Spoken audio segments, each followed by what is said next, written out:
سبحان اللہ وبحمدہ سبحان اللہ العظیم سبحان اللہ وبحمدہ سبحان اللہ العظیم۔ ان الحمد للہ والصلاۃ والسلام علی رسول اللہ۔ اعوذ باللہ من الشیطان الرجیم، بسم اللہ الرحمن الرحیم۔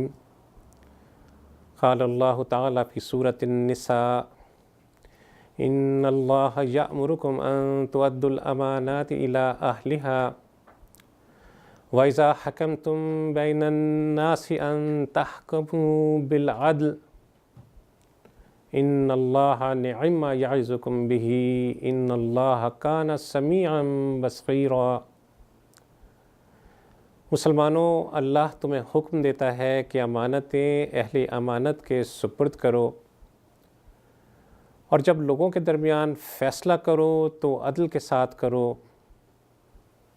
اللہ عز و جل تم کو نہایت عمدہ نصیحت کرتا ہے، اور یقیناً اللہ سب کچھ سنتا اور دیکھتا ہے۔ ناظرین کرام، آج سے ہم ایک اہم سیریز شروع کرنے جا رہے ہیں، ایسی سیریز جو ہمارا ایک اہم دینی، قومی اور اخلاقی فریضہ ہے۔ یہ سال انشاءاللہ پاکستان میں انتخابات کا سال ہے، اور ہمیں اگلے 5 سالوں کے لیے حکمرانوں کا اور اسمبلی کے ممبران کا انتخاب کرنا ہے۔ سادہ لوح ووٹر کو یہ بتانا نہایت اہم ہے کہ یہ ایک اہم دینی فریضہ ہے، اور ووٹ کی شرعی حیثیت کیا ہے۔ یہ بتانا ضروری ہے کہ ووٹ کا بلا سوچے سمجھے یا چند معمولی اغراض کے لیے یا دنیاوی مفادات کی غرض سے استعمال کرنا کس طرح معصیت اور گناہ کا باعث بن سکتا ہے، اور اہم بات کہ ایسا کرنا جیتے جی تو زندگی کو جہنم کی مثال بنا سکتا ہے، اور پھر آخرت کی بربادی تو لازم ٹھہرتی ہی ٹھہرتی ہے۔ اس کے برعکس ووٹ کا شرعی حیثیت میں استعمال کس طرح آپ کی دنیاوی زندگی میں خیر لا سکتا ہے، کس طرح آخرت میں آپ کی نجات کا باعث بن سکتا ہے اور جہنم کی آگ سے بچا سکتا ہے۔ مولانا مفتی محمد شفیع رحمہ اللہ، سابقہ مفتی اعظم پاکستان اور بانی دارالعلوم کراچی، آپ نے آج سے بہت عرصہ پہلے ووٹ کی شرعی حیثیت کے حوالے سے ایک نہایت بصیرت افروز کتابچہ تحریر کیا، اور یہ کتابچہ ہمارے آنے والے انتخابات میں رہنمائی کا ایک اہم ذریعہ بن سکتا ہے۔ اس کتابچے کو بنیاد بناتے ہوئے انشاءاللہ آئندہ نشستوں میں ہم ووٹ کی شرعی حیثیت پر بحث کریں گے۔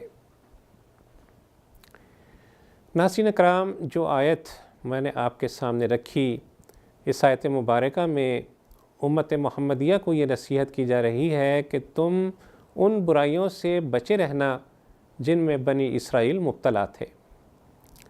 صاحب تفہیم القرآن بنی اسرائیل کی بنیادی غلطیوں کی طرف اشارہ کرتے فرماتے ہیں کہ ان کی بڑی بڑی غلطیوں میں سے ایک بڑی غلطی یہ تھی کہ انہوں نے اپنے انحطاط کے زمانے میں، اپنی گراوٹ کے دور میں امانتیں یعنی ذمہ داری کے منصب، مذہبی پیشوائی، قومی سرداری، اس کے مرتبے، یا جنہیں آپ پوزیشن آف ٹرسٹ کہہ سکتے ہیں، وہ ان لوگوں کو دینے شروع کر دیے تھے جو اس کے اہل نہیں تھے، جو کم ظرف تھے، بد اخلاق تھے، بد دیانت اور بدکار تھے، اور نتیجہ یہ نکلا کہ ان برے لوگوں کی قیادت میں ساری کی ساری قوم خراب ہوتی چلی گئی۔ یہاں مسلمانوں کو ہدایت کی جا رہی ہے کہ تم ایسا نہ کرنا، بلکہ امانتیں ان لوگوں کے سپرد کرنا جو ان امانتوں کو سنبھالنے کے اہل ہوں، یعنی جن میں بار امانت اٹھانے کی صلاحیت موجود ہو۔ اللہ عز و جل سے دعا ہے کہ ہمیں نیک اور صالح حکمران چننے کی توفیق عطا فرمائے، ایسے حکمران جو صلاحیت اور صالحیت دونوں خوبیوں کے حامل ہوں۔ وصلی اللہ تعالی علی خیر خلقہ محمد وعلی آلہ وصحبہ وسلم۔ اللہم صلی علی سیدنا محمد وعلی آلہ وصحبہ وسلم۔ اللہم صلی علی سیدنا محمد وعلی آلہ وصحبہ وسلم۔